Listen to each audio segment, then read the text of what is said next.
하나님 말씀 또 일어나서 읽기를 원합니다. 요한복음 6장 1절부터 15절 말씀 우리 한 절씩 주님, 제가 주님 말씀을 진정으로 순종하겠습니다 하는 마음으로 같이 읽도록 하겠습니다. 제가 1절 읽겠습니다.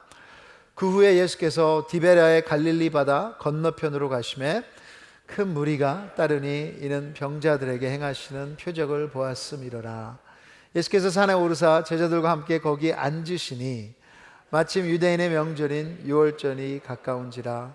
예수께서 눈을 들어 큰 무리가 자기에게로 오는 것을 보시고 빌립에게 이르시되 우리가 어디서 떡을 사서 이 사람들을 먹이겠느냐 하시니, 이렇게 말씀하시면 친히 어떻게 하실지를 아시고 빌립을 시험하고자 하심이라.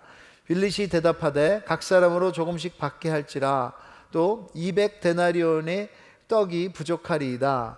제자 중 하나 곧 시몬 베드로의 형제 안드레가 예수께 여짜오되 여기 한 아이가 있어 보리떡 5개와 물고기 2마리를 가지고 있나이다. 그러나 그것이 이 많은 사람에게 얼마나 되겠사옵나이까. 예수께서 이르시되 이 사람들로 앉게 하라 하시니 그곳에 잔디가 많은지라. 사람들이 앉으니 수가 5,000명쯤 되더라.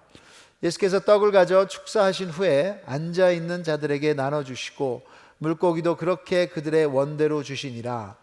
그들이 배부른 후에 예수께서 제자들에게 이르시되 남은 조각을 거두고 버리는 것이 없게 하라 하심으로 이에 거두니 보리떡 5개로 먹고 남은 조각이 12바구니에 찼더라.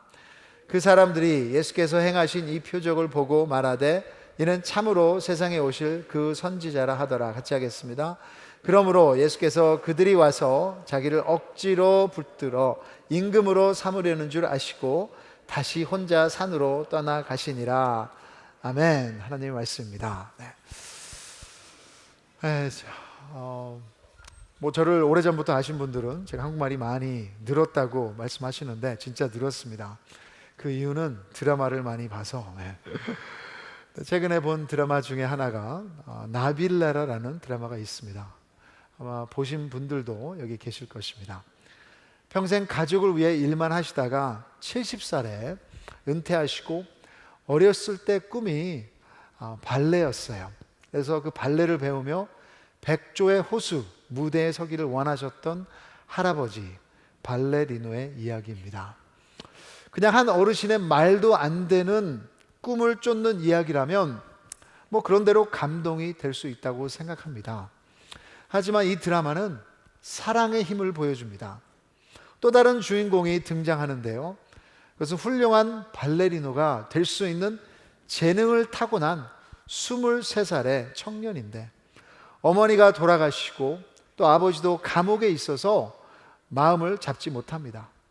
그런 상처가 있는 청년이 이제 70살 된 노인, 근데 알츠하이머가 있는 할아버지를 만나서 발레를 가르치며 서로가 격려하고 보호하고 축복하는 세대 간의 멘토링을 잘 보여주는 그런 사랑, 힐링의 아주 따뜻한 이야기입니다. 근데 마지막 회에서 스포일러 얼러트, 제가 마지막을 말씀드리겠습니다. 근데 할아버지가 기적적으로 그 무대 위에 서십니다. 백조의 호수 공연을 하기 위해서. 그런데 알츠하이머가 심해져서 배웠던 움직임이, 발레 움직임이 기억이 나지를 않는 거예요.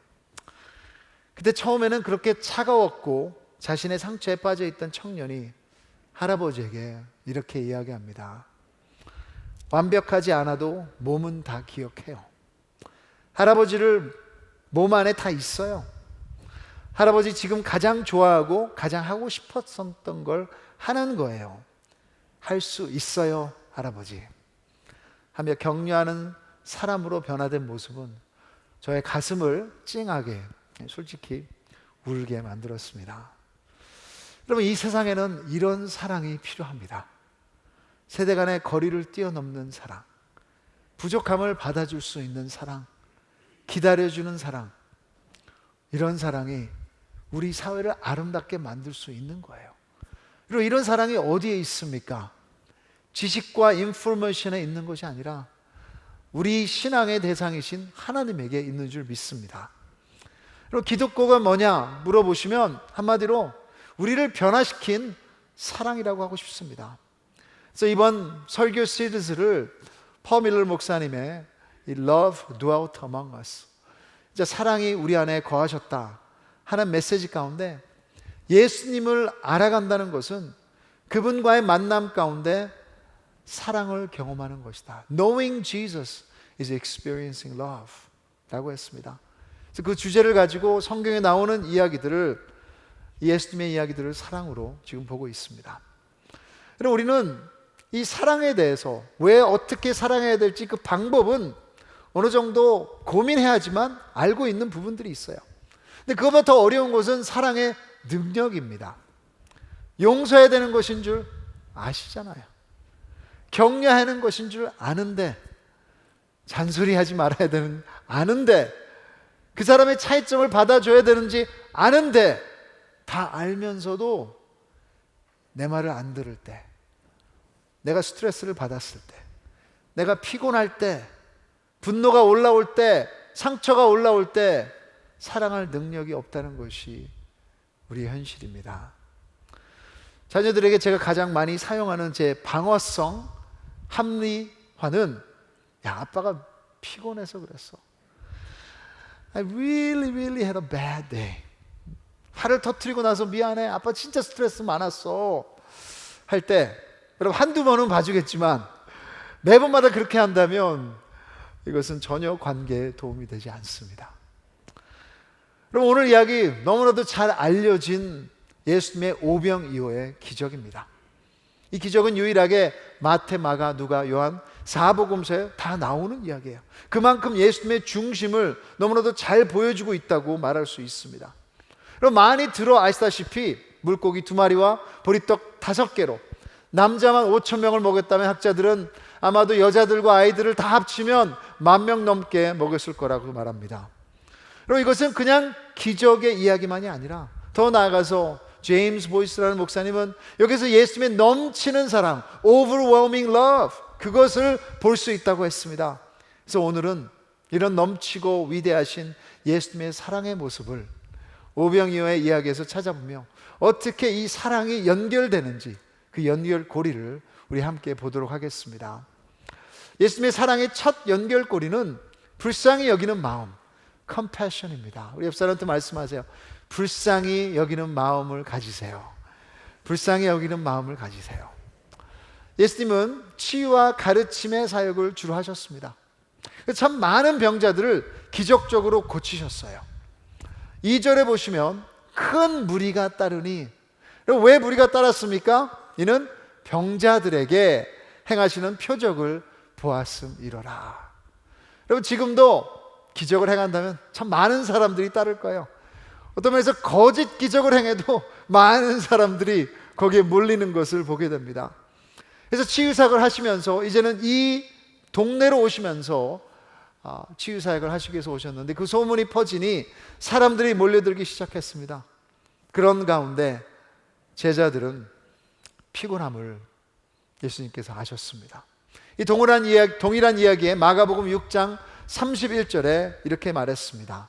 예수님께서 제자들에게 이르시되 너희는 따로 한적한 곳에 가서 잠깐 쉬어라 하시니 이는 오고 가는 사람이 많아 음식 먹을 겨를도 없습니다. 얼마나 바빴을까요? 그리고 또 마가복음서에 보시면 이때 예수님의 사촌인 세례 요한이 죽은 소식이 들려왔습니다. 이렇게 피곤하고 밥 먹을 시간도 없어서 분주하고 힘든 소식들이 들릴 때는 사랑이란 단어가 어울리지 않습니다. 나 자신도 챙기지 못하는데 어떻게 남을 챙길 수 있겠습니까?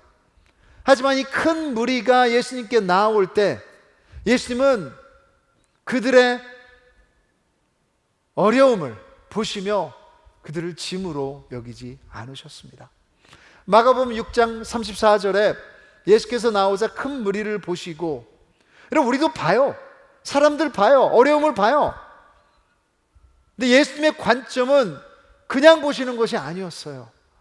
여기서 그 목자 없는 양 같음으로 인하여 불쌍히 여기사 이에 여러 가지로 가르치시더라. 이것이 여러분 사랑의 시작입니다.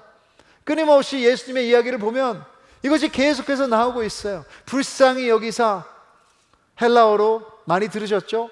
스플라크노시노마이. 발음이 힘든데, 창자가 뒤틀리다.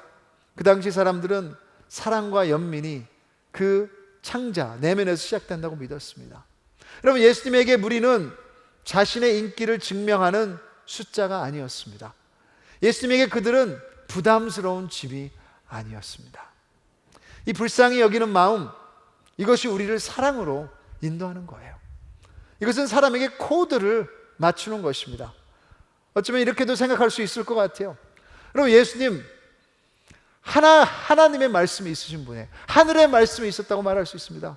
예수님의 말씀 가르침은 사람들이 놀랐었어요. 권위가 있는 말씀이었어요. 그것만 하면 충분한 거 아닙니까? 근데 예수님은 그 말씀을 하시다가 멈추셨어요. 그리고 사람들의 상태를 점검하시며 필요를 발견하신 것입니다. 그것이 사랑이니까요. 사랑은 내가 원하는 것만 계속하는 것이 아니에요. 그 사람의 필요를 볼 수 있어야 되는 것입니다. 마가복음 8장에서도 떡 7개와 생선 몇 개 4,000명을 먹이시고 7광주리를 남기셨는데, 그때에도 성경에 무리를 불쌍히 여기사 하시며 기적이 시작된 것입니다. 이것이 우리를 보시는 예수님의 사랑의 눈빛입니다. 우리는 쉽게 짜증내죠. 내가 조금만 피곤하면, 내가 불편해지면, 나의 길을 가로막으면 쉽게 사랑을 포기합니다. 며칠 전에도 리빙룸에서 새벽기도 설교를 준비하는데 한 밤 10시쯤 된 것 같아요. 그때 대학교를 다니는 제 아들이 파이널 시험 3개를 마친 후에 이제 아래층으로 내려왔습니다. 그래서 엄마한테 이 이야기 저 이야기 30분을 쉬지 않고 계속 얘기하는 거예요. 별로 중요하지도 않은 것들인데 저도 옆에 있다 보니까 그 말을 듣게 되고 집중하기가 쉽지 않았어요. 정신없이 막 짜증이 나는 거예요. 새벽 설교 빨리 준비해야 되는데. 그래서 한마디를 톡 쏘면서 간접적으로 방으로 가라. 그런데도 눈치 없이 안 가요. 나중에 제 아내도 참다 아들이 올라가고 난 후에 진짜 말 많네. 그런데 제가 제 상황은 생각하지 않고 아들의 말을 좀 더 귀 기울였다면, 들어주었다면 어떤 대화의 문이 열렸을까요? 여러분, 다시 영원히 돌아오지 않는 그 시간을 잘 쓰지 못한 후회가 있습니다. 그리고 예수님은 친절하세요. 자비로우십니다. 이해하십니다. 자상하세요. 긍휼한 마음, 불쌍히 여기는 마음이 있었기에 사람들의 필요를 보실 수 있었습니다. 오늘도 우리의 필요를 불쌍히 보시는 줄 믿으시기 바랍니다. 그럼 두 번째, 예수님의 사랑은 우리의 필요를 채울 수 있는 충분한 자원이 있으세요. 예수님은 지금 이 무리가 몰려온 5,000명, 10,000명 가까이 되는 이 상황에 대해서 부담을 느끼지 않으셨어요. 당황해하지도 않으셨습니다. 뭘 하실지 아셨기 때문에. 그러면서 제자 빌립을 시험하십니다. 그럼 5절, 6절 보시면 예수께서 눈을 들어 큰 무리가 자기에게로 오는 것을 보시고 빌립에게 이르시되 우리가 어디서 떡을 사서 이 사람들을 먹이겠느냐 하시니, 이렇게 말씀하시면 친히 어떻게 하실지를 아시고 빌립을 시험하고자 하심이라. 자, 여러분, 빌립의 대답은 무엇입니까? 7절, 빌립이 대답하되 각 사람으로 조금씩 받게 할지라도 200데나리온 떡이 부족하리이다. 여러분, 200데나리온이라면 그 당시에 평범한 노동자의 한 8개월 월급치, 그 액수를 말하는 것입니다. 너무너무 대단한 그런 것이죠. 빌립이 계산이 빨라요. 이 계산기 다 두드려 보니까 이것은 말도 안 되는 상황인 거예요. 아마 여기에서도 계산이 빠른 분들이 있으실 것입니다. 보이는 것만 가지고 이미 안 된다고 결론을 내리신 분들, 그 사람 보면서 이 사람 나랑 만날 필요 없어, 저 상황은 내가 건드릴 필요 없어. 여러분, 예수님을 믿는 믿음은 common sense가 필요한 것이 아니라 God sense, 하나님의 센스가 믿음인 거예요. 주위에 있던 또 다른 제자 안드레는 벌써 이 빌립에 대한 질문을 들으며 눈치가 빨라서 파악했습니다. 예수님이 무엇을 원하시는지. 그래서 재빨리 어떤 꼬마 아이의 물고기 2마리와 보리떡 5개를 예수님 앞에 내놓습니다. 솔직히 마태, 마가, 누가에서는 이 꼬마 아이의 언급이 없습니다. 그래서 요한복음이 너무너무 감사해요. 누가 가져왔는지 알 수 있어서. 이 아이 것이라고 말하면 예수님께 보여드렸을 때 물고기 2마리와 보리떡 5개, 여러분, 이것은 파네라 브레드의 어떤 고급 빵이 아니에요. 그 당시에 아주 유대인 사람들의 평범한 한 끼 식사, 아주 자그마한 것입니다. 근데 이것이 예수님의 손에 놓였을 때 그 많은 사람들이 다 먹고 12광줄이나 남았다고 성경은 말하고 있습니다. 6장 11절, 12절, 13절에 예수께서 떡을 가져 축사하신 후에 앉아있는 자들에게 나눠주시고 물고기도 그렇게 그들의 원대로 주시니라. 그들이 배부른 후에 예수께서 제자들에게 이르시되 남은 조각을 거두고 버리는 것이 없게 하라 하시므로 이에 거두니 보리떡 5개로 먹고 남은 조각이 12바구니에 찼더라. 여러분, 이것이 예수님의 역사였습니다. 부족한 자원을 가지고 넘치는 사랑을 베푸신 것입니다. 이것을 계속해서 읽으면서 저는 제가 계속해서 딱 눈이 간 곳이 그들의 원대로 주니라. 먹고 싶은 대로 뷔페의 원조가 오병이 온 것 같습니다. 그래서 10절에서 보시면 예수께서 이르시되 이 사람들로 앉게 하라 하시니 그곳에 잔디가 많은지라 수가 5,000명쯤 되더라. 예수님께서 먹이기 위해서 그들을 인도한 곳은 푸른 풀밭, 앉게 하신 예수님. 그래서 성경에 어떤 구절이 생각이 나십니까? 시편 23편 아닙니까? 여호와는 나의 목자시니 내게 부족함이 없으리로다. 그가 나를 푸른 풀밭에 누이시며 쉴만한 물가로 인도하시는도다. 우리의 선한 목자, 양들을 먹고 마시기 위해서 인도하시는 목자, 그 선한 목자가 우리 하나님이신 줄 믿으시기 바랍니다. 이분이 우리가 따르는 예수님이세요. 우리의 부족한 지혜 채우실 수 있습니다. 우리의 연약함 알고 계시고 도우실 수 있습니다. 우리의 시간도, 우리의 헌신도, 그리고 우리의 물질까지도, 우리의 의심까지도 주님 앞에 드리면 그는 분명히 그 부족함을 채우시는 우리 구원자가 되실 것입니다. 예수님의 사랑의 세 번째 연결고리는 겸손이라고 말하고 싶습니다. 그러면 6장 14절 15절 우리 함께 읽어보겠습니다. 시작.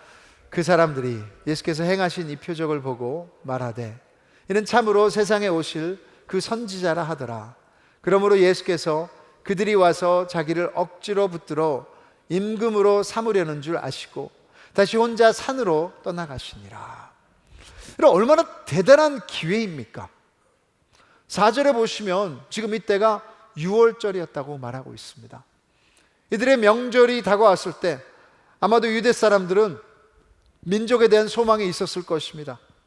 로마 제국에서 독립하고 싶은 소망도 강렬했을 것입니다. 메시아에 대한 꿈이 있었을 것입니다.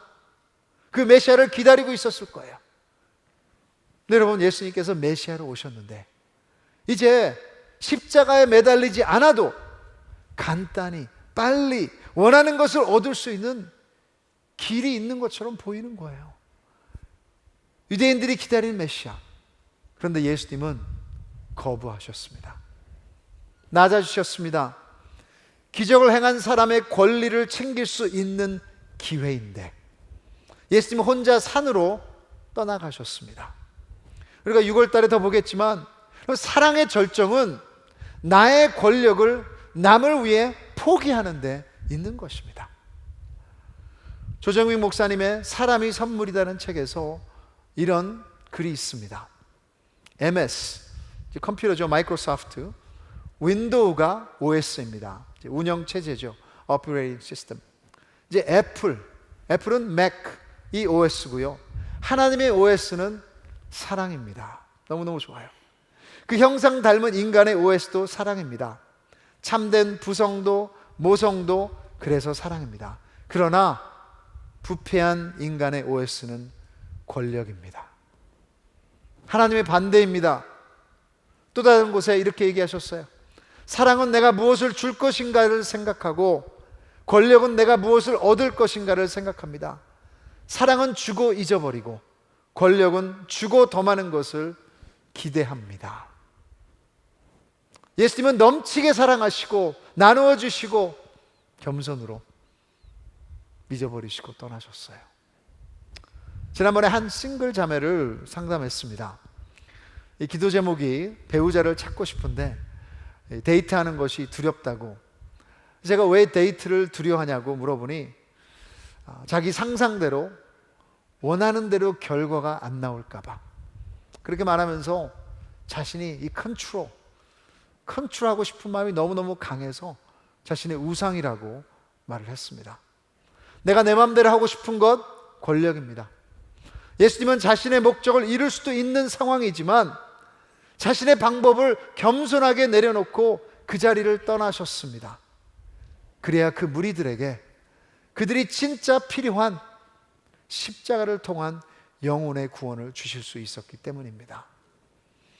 이 예수님의 사랑의 연결교류 마무리는 하나님을 향한 절대적인 의지입니다. 여러분 15절 우리 다시 한번 읽어보겠습니다. 시작. 그러므로 예수께서 그들이 와서 자기를 억지로 붙들어 임금으로 삼으려는 줄 아시고 다시 혼자 산으로 떠나가시니라. 그렇게 대단한 기적을 일으키신 후에 그냥 혼자서 떠나셨습니다. 어디로? 산으로요. 마태복음 14장 23절에서 이것을 더 보충 설명하고 있습니다.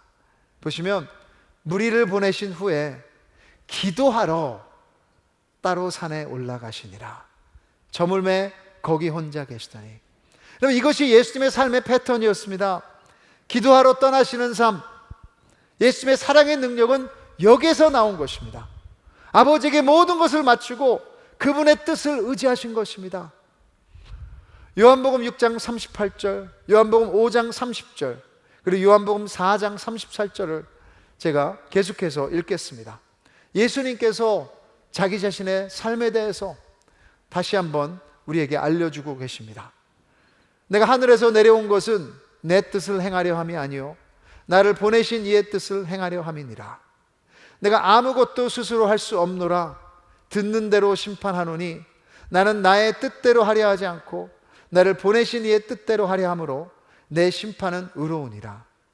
예수께서 이르시되 나의 양식은 나를 보내신 이의 뜻을 행하며 그의 일을 온전히 이루는 이것이니라. 그럼 무엇이 예수님을 사랑하게 만들었습니까? 하나님의 뜻입니다. 예수님께서는 그 기도 가운데 하나님의 연결을 하며 그것이 자신의 양식이 되신 거예요. 그 하나님의 뜻이 무엇입니까? 아시잖아요. 네 이웃을 자신과 같이 사랑하라. 그 안에서 모든 율법이 이루어진다고 말씀하셨습니다. 그 사랑이, 그 뜻이 예수님께서 매일마다 먹은 하나님의 양식이었던 거예요. 예수님이 하나님의 뜻을 풍성하게 먹으며 그 안에서 채워졌기에 남들에게도 그 사랑을 나누며 채울 수 있었던 것입니다. 여러분의 양식은 무엇입니까? 무엇을 먹고 계십니까?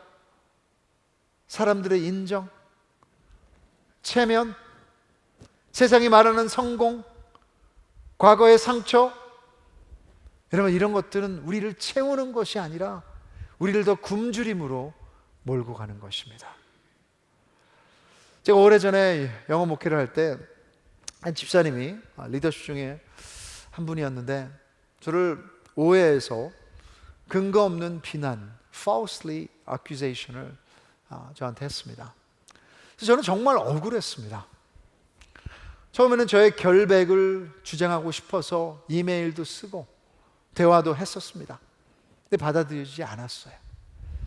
그래서 억울했습니다. 더 강렬하게 결백을 주장하고 싶었고 다른 사람들에게 다 말하고 싶었어요. 나는 그런 사람이 아니라고. 그런데 그러지 못했습니다. 저 결백보다 더 중요한 것이 걸려 있었기 때문에.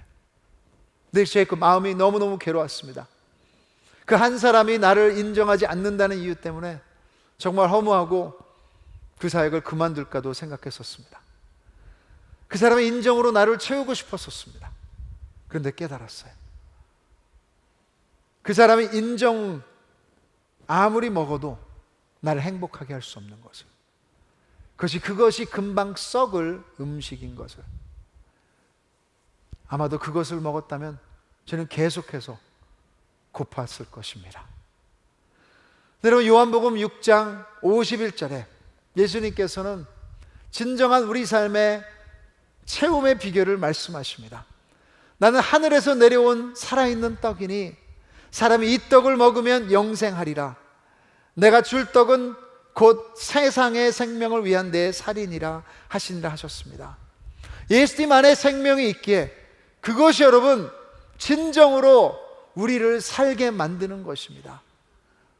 혹시라도 그 예수님을 모르신다면 이것은 무슨 식인종으로 예수님을 먹는 것이 아니잖아요.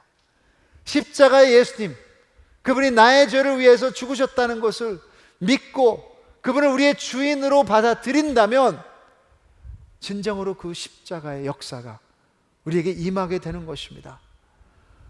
요한복음 6장 35절에 예수께서 이르시되 나는 생명의 떡이니 내게 오는 자는 결코 줄이지 아니할 터요 나를 믿는 자는 영원히 목마르지 아니하리라 하셨습니다. 여러분, 예수님을 먹으십시오. 이 예수님을 먹으면 진정으로 우리는 채워질 것입니다. 그러게 우리가 사랑할 수 있는 능력이 그 안에서 나오는 줄 믿습니다. 여러분, 세상 것으로 채워질 수 없다는 것을 고백할 때, 내가 연약하다는 것을 고백할 때, 나의 계산으로는 가능하지 않다고 고백할 때, 다른 것으로 채우려는 권리를 내려놓고 예수님께 올 때 예수님을 먹을 수 있을 것입니다. 우리에게 오신 사랑, 예수님. 예수님 우리에게 사랑의 모델이 되시기도 하지만 그것을 넘어서 우리에게 사랑할 수 있는 능력을 주신다는 것입니다. 그분으로 채워지면 더 이상 줄이고 목마르지 않게, 여러분, 우리 가족들을, 우리 이웃들을, 그리고 우리 동료들을, 그리고 원수까지도 긍휼의 눈으로 또 불쌍히 여기는 마음이 생길 수 있습니다. 그분의 제한 없는 자원에 연결되는 거예요. 나의 권리를 주장하지 않고 남을 먼저 생각하는 겸손이 우리 안에 생기게 될 것입니다. 그리고 마지막으로 하나님을 전적으로 의지해서 그 사랑의 원동력이 우리의 사랑하는 삶 가운데 완성되기를 주님의 이름으로 축원합니다. 그럼 같이 일어나셔서 진정으로 내가 주님만 의지하겠습니다. 그 찬송을 우리 같이 한번 했으면 좋겠습니다. 우리의 모든 문제와 모든 필요를 채우실 수 있는 분이세요. 그분만을 의지해야 됩니다. 그분만을 우리가 영적으로 먹을 때 그분만이 우리 삶에 충분하다는 것을 우리가 깨닫게 될 것입니다. 같이 찬송으로, 찬양으로 주님 앞에 나가겠습니다.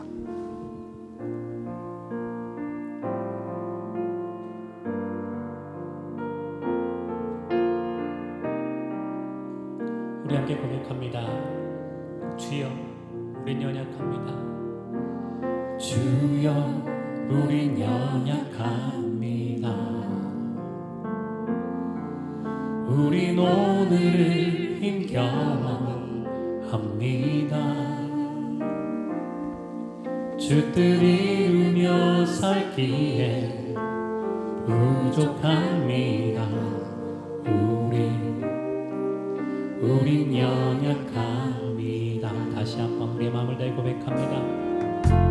주여, 우린 연약합니다. 우린 오늘을 힘겨워합니다.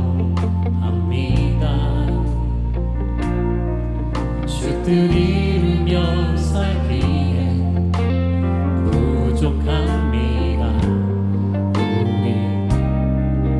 우린 연약합니다. 한없는 주님의 은혜, 한없는 주님의 은혜, 온 세상 위에 넘칩니다. 가릴 수 없는 주 영광, 온 땅 위에 충만합니다. 주님만이 길이 오니 우리 주님만을 따라갑니다. 우린 그 길 따라갑니다. 그날에 우리를 이루신 주님만이 주는 완전합니다. 주여 우린 넘어집니다. 주여 우린 넘어집니다. 오늘 하루 또 실수합니다. 주의 긍휼을 구하는 죄인입니다. 우리 주만 바라봅니다. 한없는 주님의 은혜, 온 세상 위에 넘칩니다. 가릴 수 없는 주 영광, 온 땅 위에 충만합니다. 주님만인 길이 오니 우린 그 길 따라갑니다. 내 주님, 그날에 우리를 주님만이 완전하신 하나님이십니다. 주는 완전함이 다시 한번 고백합니다. 한없는 주님의 은혜, 한없는 주님의 은혜, 온 세상 위에 가득하신, 온 세상 위에 넘칩니다. 가릴 수 없는 주 영광, 온 땅 위에 충만합니다. 주님만이 길이 오니 우린 주님만을 의지하며 주님만을 따라갑니다. 우린 그 길 따라갑니다. 그날에 우리를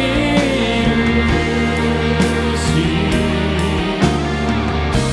주는 완전합니다. 그날에 우리를 이루신 주님, 그날에 우리를 이루신 주는 완전합니다.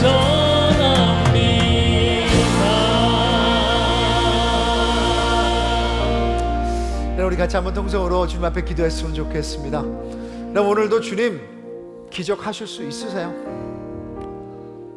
물질의 기적, 먹는 것의 기적, 치유의 기적 불가능 없으십니다. 하지만 우리 가장 필요한 기적은 우리 영혼의 기적입니다. 그것을 우리 주님께서 십자가에서 벌써 이루신 줄 믿습니다. 그래서 우리 사랑하지 못해서 우리가 불행한 거예요. 용서하지 못해서 불행한 거예요. 참지 못해서 불행한 거예요. 진리를 말할 수 없어서 우리가 불행한 거예요. 여러분, 그 불행함 예수님께서 오늘 채우기를 원하시는 줄 믿습니다. 그래서 여러분 같이 한번 기도하시면, 주님 채워주시옵소서. 주님으로 먹을 때 분명히 다시 한번 세상이 줄 수 없는 기적이 우리 가운데 일어날 줄 믿습니다. 같이 한번 기도하며 주님 앞에 나가겠습니다. 하나님 아버지, 이 시간 주님 앞에 나옵니다. 우리 연약함 다시 한번 고백합니다.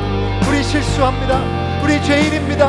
우리 사랑하지 못했습니다. 우리 망가졌습니다. 우리 용서하지 못했습니다. 우리 거리력만을 우리가 취했습니다. 그래서 주님, 겸손하지 못했던 것 주님 용서하여 주시고, 남을 불쌍히 여기지 못했던 것 용서하여 주시고, 우리에게 가장 필요한 그 사랑의 능력 주님께서 주신 줄 믿습니다. 아버지 주님, 그 주님 이 시간 먹습니다. 주님 그 마십니다. 그 십자가의 주님 안에 안식하게 해주시고, 그것을 먹고 마셨기에 이제는 주님, 우리가 병불만 하는 것이 아니라 이제 주님의 뜻대로 주님을 먹었기에, 주의 양식에 채워졌기에 그 능력대로 이제 사랑하며 감사하며 축복할 수 있도록 도와주시옵소서.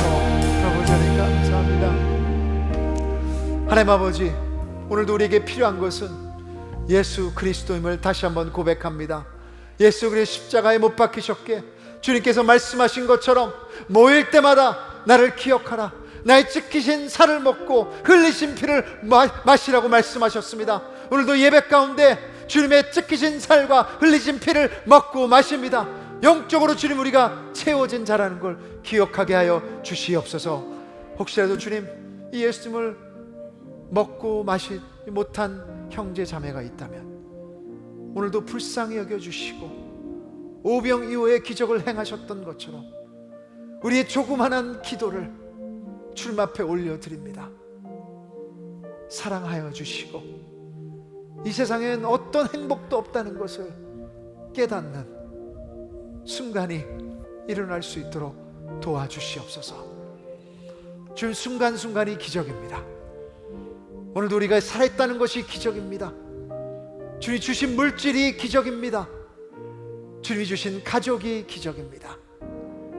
감사해서 주님 앞에 우리의 삶과 우리의 시간과 우리의 헌신과 물질을 올려드리니 영광 받아주시고, 온전히 주님의 사랑을 살을 수 있는 공동체 되게 하여 주시옵소서.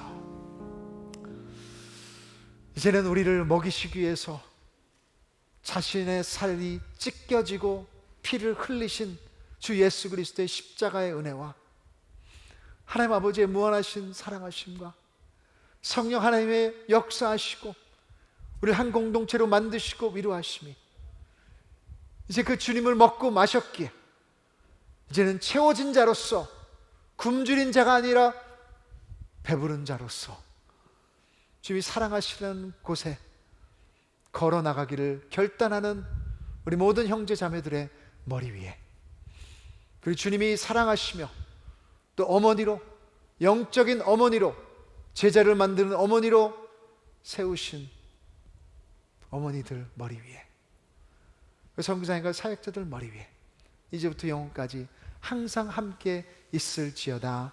아멘.